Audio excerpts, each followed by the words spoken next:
پہلے میں شکریہ ادا کروں گا اور مبارکباد پیش کروں گا اس یونیورسٹی لائبریری کی انتظامیہ کو اور اس کے ساتھ ساتھ ہمارے جو لائبریرینس کی آرگنائزیشن ہے وہ لوگ کہ آپ نے محترم علماء کرام کو یہاں پہ دعوت دی اور ربیع الاول کے مہینے کی وساطت سے اس کے حوالے سے سیرت نبوی صلی اللہ علیہ وسلم کا یہ پروگرام منعقد کیا۔ ہمارا جو وقت اس میں گزرا ہے مجھے پورا یقین ہے کہ ہماری نیکیوں میں شمار ہوا ہے۔ اس کے لیے خاص طور پر آپ کا شکریہ اس کے انتظامات کرنے والوں کا۔ مجھے یہ لگ رہا تھا کہ ہم سارے کے سارے مقررین جو یہاں بات کر رہے ہیں شاید ایک ہی بات کر رہے ہیں، بیان کرنے کا سلیقہ اپنا اپنا۔ ہمارے پروفیسر معین الدین صاحب، ہمارے دوسرے دو جید علماء کرام اور اس سے پہلے ہارون عثمانی صاحب۔ آج کا موضوع بڑا واضح ہے، بہت اچھے پیرائے میں، بہت خوبصورت انداز میں آپ نے حضرت حسن کا نام گرامی یہاں لیا اور ان کے فضائل پہ روشنی ڈالی۔ میں کوئی عالم دین تو نہیں ہوں، نہ اس طرح سے قرآن اور حدیث سے حوالے پیش کر سکتا ہوں، لیکن ایک عام مسلمان جو ایک مسلمان گھرانے میں پیدا ہوا، اس موضوع پر میں بھی سوچتا رہتا ہوں اور کچھ پڑھتا بھی رہتا ہوں، معاشرے کے حالات کو بھی دیکھتا رہتا ہوں۔ تو جب ہم دیکھتے ہیں کہ حضور صلی اللہ علیہ وسلم کا نام گرامی اذان میں سنتے ہیں، نماز میں پڑھتے ہیں، اور بہت ساری محفلیں، اور آج کل سوشل میڈیا کا دور ہے، بہت ساری احادیث، بہت ساری باتیں ہم اس پہ دیکھتے ہیں، تو اکثر یہ ہوتا ہے کہ ہمارا سر جو ہے وہ جھک جاتا ہے نام سن کے یا نام پڑھ کے یا بول کے۔ اور بعض اوقات ایسا بھی ہوتا ہے کہ آنکھیں بھی نم ہو جاتی ہیں ہماری۔ ہم یہ دعویٰ کرتے ہیں کہ ہم ان کے ماننے والے ہیں، ہم ان کے پیروکار ہیں، ہم ان کی امت میں سے ہیں، اور یہ جو محبت اور عقیدت کا جو عالم ہے یہ چلتا رہتا ہے ہماری زندگیوں میں۔ کبھی ایمان کی حالت زیادہ بہتر ہوتی ہے تو ہم زیادہ عقیدت کا اظہار کرتے ہیں، کبھی کم بھی ہوتی ہے تو ہم صرف نظر بھی کر جاتے ہیں۔ لیکن یہ پیغام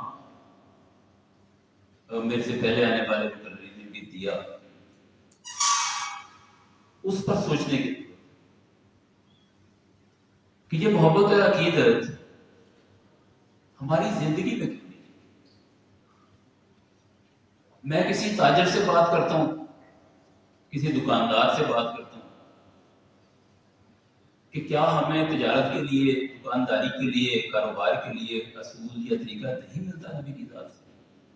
کہتے ہیں پروفیسر صاحب کو ہم کی پتا، تھوڑی ساری عمر لنگ گئی ہے، تھیوریٹیکل گلا کرنے سے، کتاب تو پڑھ کے لیکچر دے دینا آسان ہوتا ہے۔ آپ کو کیا پتا بازار کے کیا اصول ہیں؟ بازار میں آپ عمل کر کے دیکھ لیں ایمانداری پر، آپ ناکام ہو جائیں گے، آپ کی دکانداری بند ہو جائے گی۔ اور میں نے پریکٹیکلی اپنی زندگی میں یہ موضوعات ان سارے طبقوں کے لوگوں سے ڈسکس کیے ہوئے ہیں۔ میں اپنا تاثر آپ کے ساتھ شیئر کر رہا ہوں، اپنا تجربہ آپ کو بتا رہا ہوں۔ میں نے کسی سیاستدان سے بات کی ہے کہ کیا سیاست کے اصول ہمیں ریاست مدینہ میں نہیں ملتے؟ کہتے ہیں تسی کس دور کی گلاں کرتے ہو پروفیسر صاحب، تو ہم کی پتا کہ ووٹر کیسے ہوتے ہیں اور جناب ان کی کیا ڈیمانڈز ہوتی ہیں اور ہمیں کام کیسے کرانے ہوتے ہیں، اور ہم جو پیسہ خرچ کرتے ہیں کروڑوں روپیہ